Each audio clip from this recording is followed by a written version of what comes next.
वो एक super stardom का मालिक एक्शन हीरो था, एक मार्शल आर्टिस्ट, एक लेजेंड था। वो ब्रूस ली था। 20 जुलाई 1973 को ब्रूस ली की अलमनाक मौत हुई जब वो हांगकांग में अपने आने वाली फिल्म इंटर द ड्रैगन की रिलीज का इंतजार कर रहा था। ब्रूस ली को इस फिल्म से काफ़ी उम्मीदें थीं और ये वही फिल्म थी जो ब्रूस ली को प्रॉपर इंटरनेशनल फेम दे सकती थी। हॉलीवुड के सबसे बेहतरीन स्टूडियो में तैयार होने वाली ये फिल्म ब्रूस ली के करियर को आसमान की ऊंचाइयों तक पहुंचा सकती थी। लेकिन इस फिल्म की रिलीज से एक माह पहले ब्रूस ली सर दर्द की शिकायत करते हुए एक पेन किलर लेता है और रेस्ट के लिए अपने बेड पर सोने के लिए चला जाता है और फिर कभी बेदार नहीं होता। ब्रूस ली की इस अलमनाक मौत ने पूरे हांगकांग को सदमे में डाल दिया था। अपनी मौत के दिन 20 जुलाई 1973 को ब्रूस ली अपनी को आर्टिस्ट बेटी टिंग के घर पहुंचा, लेकिन वो अकेला नहीं था। ब्रूस के साथ उसका बिजनेस पार्टनर और उसके आने वाली फिल्म इंटर द ड्रैगन का प्रोड्यूसर रेमंड चाओ भी था। ये तीनों बेटी टिंग के घर एक और film game of the death के स्क्रिप्ट को डिस्कस करने के लिए बैठ गए। शाम 7 बजे के करीब ब्रूस ली ने सर में दर्द की शिकायत की, तब उसे बेटी टिंग ने एक पेन किलर दिया। ब्रूस ली वो पेन किलर लेकर सो जाता है और रेमंड चाओ वहां से डिनर के लिए चला जाता है। ठीक 2.5 घंटे बाद 9:30 बजे के करीब रेमंड बेटी टिंग को कॉल करता है और ब्रूस ली की तबीयत पूछता है। बेटी टिंग परेशानी में उसे बताती है कि वो उसे नहीं जगा सकती। रेमंड फौरन से अपार्टमेंट में पहुंचता है और ब्रूस ली को उठाने की कोशिश करता है, लेकिन ब्रूस ली बिल्कुल साकत हालत में था। तब रेमंड चाओ मेडिकल असिस्टेंट के लिए डॉक्टर को कॉल करता है। 10 मिनट के बाद डॉक्टर वहां पहुंचता है और ब्रूस ली को चेक करने के बाद वो उसे फौरन हॉस्पिटल ले जाने के लिए कहता है, क्योंकि ब्रूस ली सांस नहीं ले रहा था और ना ही उसकी हार्ट बीट चल रही थी। हॉस्पिटल पहुंचने के बाद ऑफिशियली तौर पर रात 11:30 बजे ब्रूस ली की डेथ को डिक्लेयर कर दिया जाता है। आखिर ब्रूस ली की इस अचानक मौत की वजह क्या थी? ब्रूस ली, रेमंड चाओ और बेटी टिंग दोनों अपार्टमेंट में अकेले थे। तब रेमंड ब्रूस ली और बेटी टिंग को अपार्टमेंट में अकेले छोड़कर चला जाता है और फिर ब्रूस ली की मौत हो जाती है। बेटी टिंग के लाइफ स्टाइल के बारे में कई शकूक व शुबहात थे, क्योंकि वो हांगकांग शो बिजनेस और अंडरवर्ल्ड से कनेक्टेड थी। और रेमंड चाओ के बारे में ये कहा जाता है कि वो ब्रूस ली को इमीडिएट मेडिकल असिस्टेंट देने में इतना सुस्त क्यों था।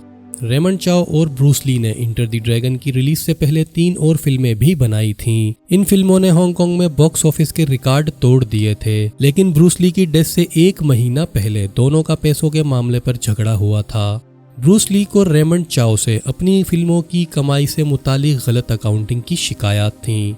ब्रूस ली की मौत से पहले एक मेडिकल टेस्ट में उसके ब्रेन में सेरेब्रा एडिमा यानी ब्रेन स्वेलिंग की तशखीस हुई थी। सेरेब्रा एडिमा में दिमाग की खाली जगहों पर एक्यूमेशन यानी एक तरह का स्याल जमा हो जाता है, जिसकी वजह से ये फूल जाता है। और ऑफिशियल रिपोर्ट में भी ब्रूस ली की मौत की वजह पेन किलर में मौजूद एस्प्रिन के फेटल रिएक्शन को बताया गया। ये दर्दकश दवा एक्वाजेसिक थी जो ब्रूस ली ने सर दर्द की शिकायत की वजह से ली, जिसमें एस्प्रिन के अलावा एक और कंपाउंड मेप्रोबामेट भी शामिल था।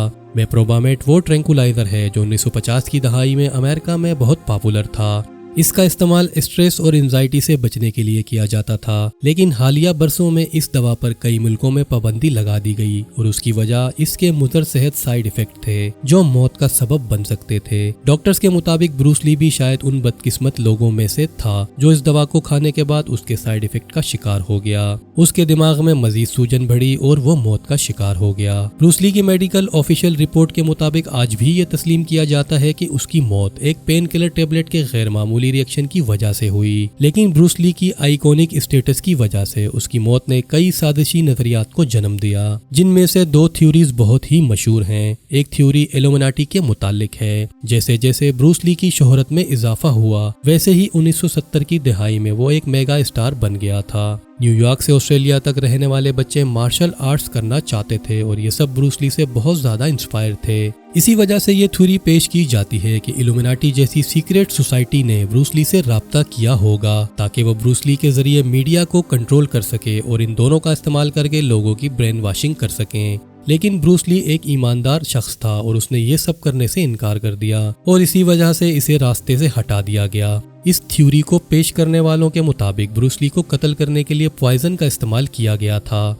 सेकंड थ्योरी के मुताबिक ब्रूस ली की फैमिली ब्लड लाइन किसी कर्ज का शिकार थी और इस थ्योरी की सबसे अजीब बात यह है कि ब्रूस ली को बचपन ही से ये लगता था कि उसका कोई पीछा कर रहा है। ब्रूस ली के बेटे ब्रेंडन ली की मौत भी अजीबो गरीब तरीके से हुई जो बहुत पुरस्कार बात थी। जब ब्रेंडन ली महज 28 साल के थे तब अपनी फिल्म दी क्रो की शूटिंग के दौरान एक प्रोप गन से गलती से लगने वाली गोली इनकी मौत का सबब बनी। इन थ्योरीज में कितनी सच्चाई है कमेंट्स में जरूर बताइएगा। आज की वीडियो कैसी लगी इसका इजहार लाइक, शेयर और कमेंट्स की सूरत में कीजिएगा और चैनल को सब्सक्राइब जरूर कर देना। अपना बहुत ज्यादा ख्याल रखिएगा। अल्लाह हाफिज।